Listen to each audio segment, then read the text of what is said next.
Welcome everyone to another episode of 10-Minute Poker Tips. If you like this content, please like and subscribe. It would mean the world to me. We have a returning guest today, Brian Hastings, who is a 6-time bracelet winner, 1-time ring winner who went deep in the WSOP Main Event. Thank you for coming back, Brian. What's up, Derek? Good to be here. All right, so Brian, I think you played I'm pretty sure you played many key hands throughout the main event, but I think there were 2 interesting hands that we could talk about today. Is that right? Correct. This is day 5 of the main event. So we make the money at the beginning of day 4. So this is well into the money when these hands happen. The first hand here happens with maybe about 220 players left, down to under 3% of the field. Both hands are against the same opponent, who, if you've been watching the main event coverage recently, you may recognize. His name is Braxton Dunaway. He got moved to my table at the middle of day 5. I wasn't familiar with him going in, but of course we get the WSOP Plus app. So Yeah. of course I look at his name, I search his hand and all that good stuff.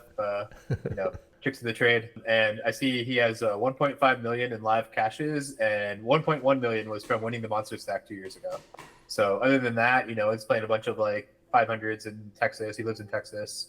We talked a little bit at the table too. It's not like I was completely just creeping on his Hendon page to find this, but orients myself a lot in theory, but then is trying to deviate it off of it, intelligently, depending on who I'm playing against. Playing for a few hours with Braxton, I noticed some showdowns that raised my eyebrow a little bit. Just certain hands that he was opening in certain positions or calling opens with. So it was kind of consciously okay, yeah, this seems like a good guy to kind of widen up a little bit in position, just try to play some pots with. Again, we're with about 220 players left. There was one page jump coming up in say 160th or so around there, and then not another one until 98th, which was actually the one that I got a lot of notoriety for, the 6-minute tank to try to get that page jump, which actually didn't even succeed. But the point is, there were hardly any page jumps coming up. So I identified this as a phase of the tournament where, while it is deep day 5 of the main event, this is a time to really just try to accumulate chips. There's not so much benefit in trying to survive at this stage, or just trying to make tight tournament folds of various sorts. So with these 2 things in mind, we play hand 1. Braxton opens from the low jack. The blinds are 25 and 50,000. Starting stack 60K. So we come to almost the stage of the tournament where the big blind is worth starting stack. It's crazy. I was up to 5 million chips for this hand, so 100 big blinds. And Braxton had, in my notes, about 3.3 million, so 65 big blinds or so. He opens the low jack to 110,000. I 3-bet next to act from the hijack to 350,000 with ace king, ace of diamonds, king of clubs. He calls.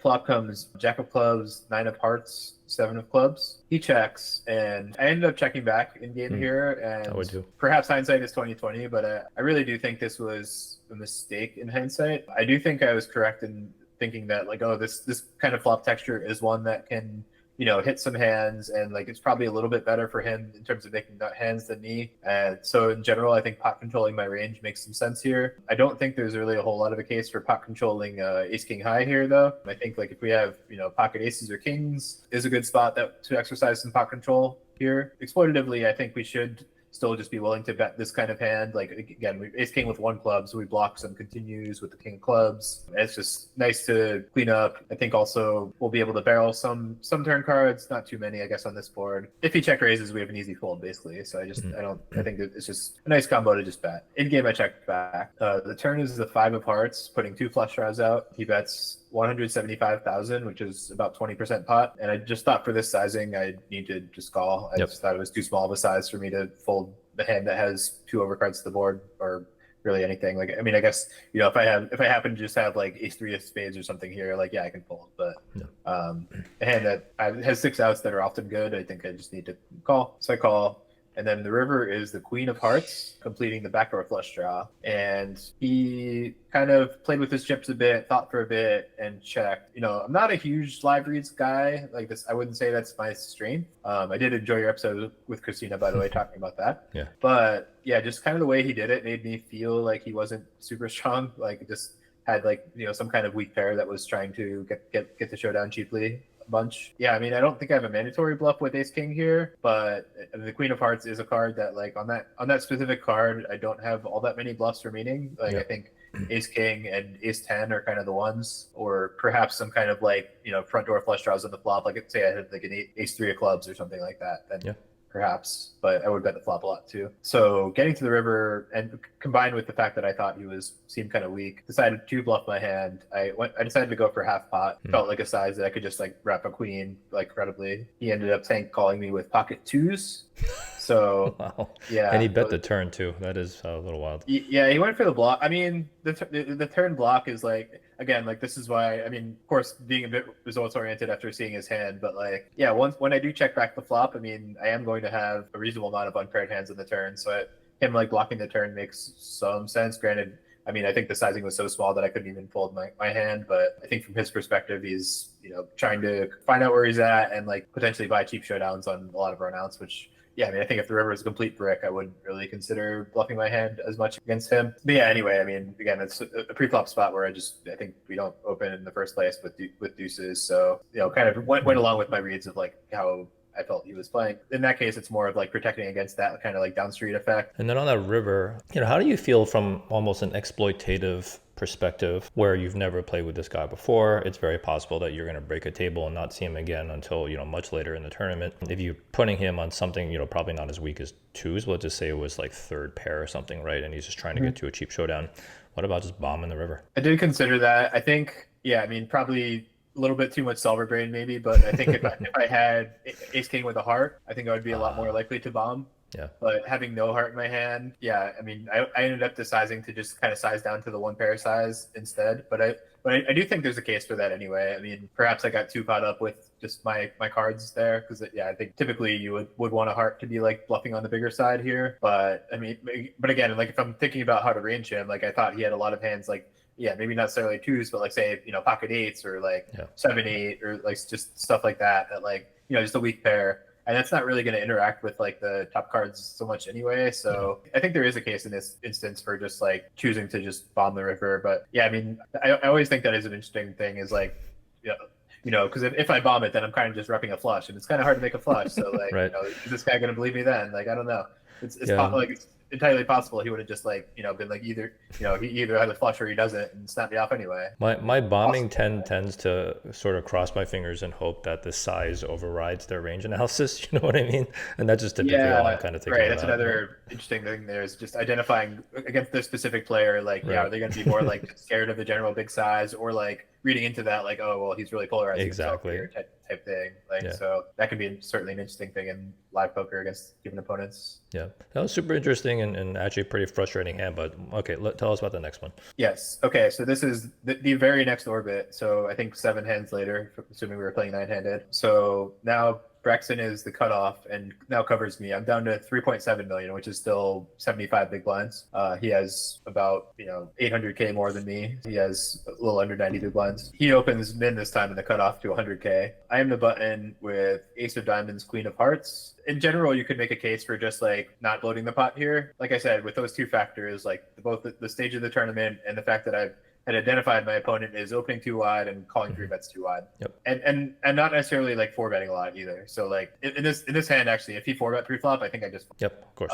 But I didn't see him as that type of player who was like trying to play that game. So I 3 bet. I make a large 3 bet too, 350K. Which I mean in general this spot like button cut off here, pretty deep stack. That's how I'm choosing to play because my range is going to be mixing a lot here. I'm going to have a lot of flats and also a lot of 3 bets, given that, if it's a few positions earlier, like even the one we just had, or say even more so, like say UTG 8 versus UTG 7, I'm going to be playing mostly 3 bets in that node. So in that situation, we size down the 3 bets a bit because it's more of like a linear range. Here we are polarizing our 3 bet range more. Larger sizing check makes sense. So I do that. He calls. The flop comes 10 of spades, 6 of hearts, 4 of spades. And I think this is an interesting decision as to what. Yeah. So I've read ace queen here. I think.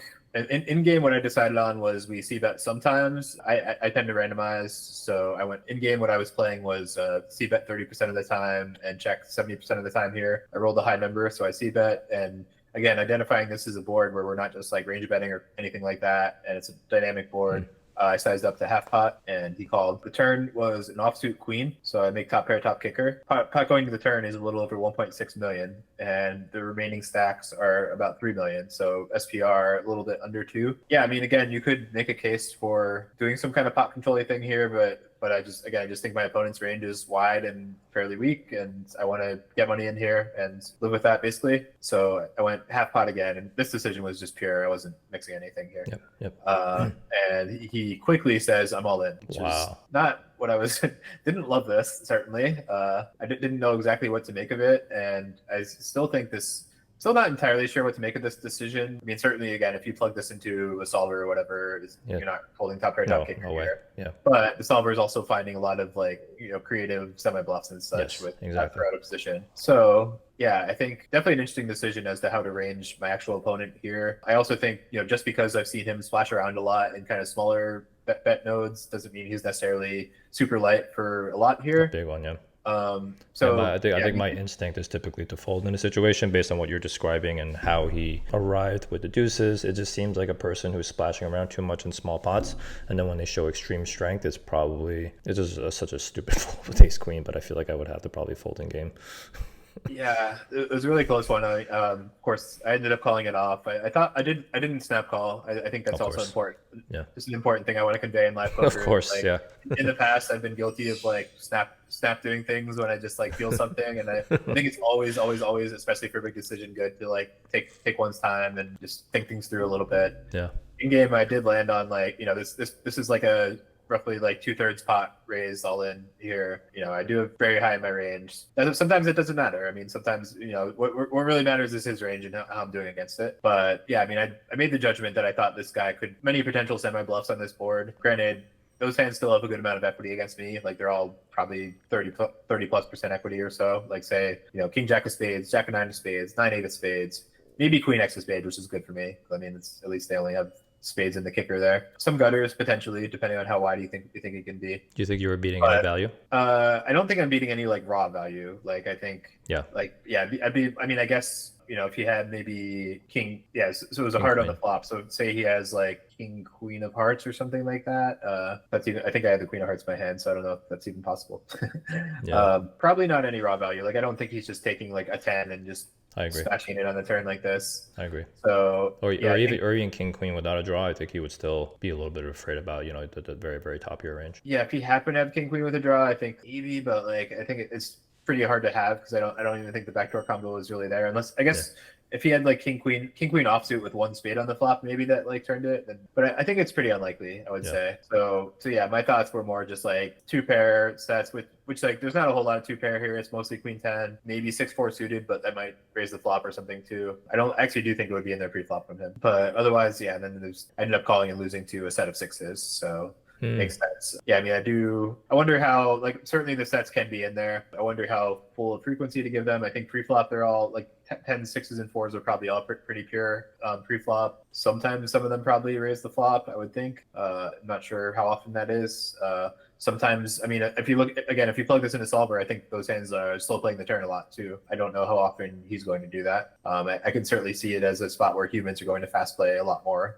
Because from the human perspective, there's a lot of river cards that seem bad. Of course, with my strategy here, if I instead have ace jack offsuit instead of ace queen, pretty likely to fire the river off as a bluff if it goes check all turn. So the set would maximize against those types of hands, or ace king or whatever, while allowing me off to fold them. I think that's interesting as to what frequency he's actually going to find in check jamming the set, and just the speed of how he did it too. I think I mean, I think that certainly removes more of the hero plays of just anything a worse queen X or anything like that. Yeah, but, I think but I still thought in game the combo draws could be there, and there were plenty of those.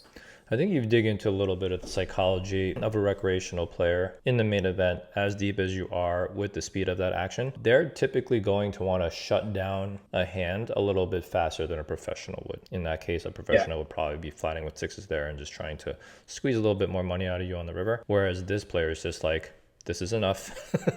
I don't want to mess with Brian Hastings out of position anymore. And there's a bunch of cards here that I'm not going to like on the river. Maybe he's not going to like on the river, so forget it. Shipping it in. Yeah, totally agree with that. Yeah, just looking at that kind of a dynamic board, 10-6-4 queen with a flush draw. Yeah. There's just, even if he has a set, which is a great hand, there's a lot of river cards that while I can look at that and be okay, I'm just, if I'm slow playing turn, I'm just never folding the river. I'm just going to check all every river and live with it. Right. I understand why someone else would not have that mentality. There's just a lot of river cards that change the board. We go from having one of the the second or third nuts or whatever to having the 20th nuts, and Right. it's not comfortable. But like, Right. yeah, Yeah. So I think, that the speed represents a little bit of that fear on top of the fact that they're probably not going to take a super aggressive line in a big pot, like deep in the main. But yeah, that was an interesting and super unfortunate hand. yeah, I do. Yeah, I do think there was some interesting decisions there, but like, yeah, I mean, and that whole just facing the turn check jam thing is just so player specific, and Yeah. yeah, just given all the like leading up to that, like the hand, the previous orbit, and everything, it was just it was hard for me to like find a fold in game. But I think it's interesting. I think I've talked about it with a number of people, and I think it's quite close. Like I Yeah. definitely gotten a wide variety of feedback from good players, but certainly some have also said that they might just fold and not tell anyone, for example. That's exactly right. I think on the ends of the spectrum, it's GTO is never going to tell you to fold a hand like that. Of course. On the other end of the spectrum, it's just like they always have it people that are going to be like, I don't care if you actually have like bottom set here, you're just going to have to fold because he's never basically jamming anything worse. But the true answer is somewhere in the middle, which is why it's a close decision for sure. Yeah, and I think I am going to end up at some point soon making a video for Run It Once where I like actually run my own sim for this hand and try to like node lock as well as I can to think like what his range really is and what that looks like. Well, Brian, thank you so much for coming on, and congrats on that very, very deep run in the main event. And you are still doing stuff for Run It Once, obviously. Are you still doing some sort of coaching and stuff on the side? Yeah, I'm doing private coaching as well. I'm listed on the Octopi Poker Coaching Forum, or you can always just reach out to me on social media, Brian C. Hastings, as well, to talk about that. So thank you again so much, Brian. Everyone, as a reminder, if you like this video, please like and subscribe. And Brian, hopefully you'll make another deep run in something soon, and you can come back on and talk about more hands. Yep. Thanks for having me, Derek. Thanks, buddy.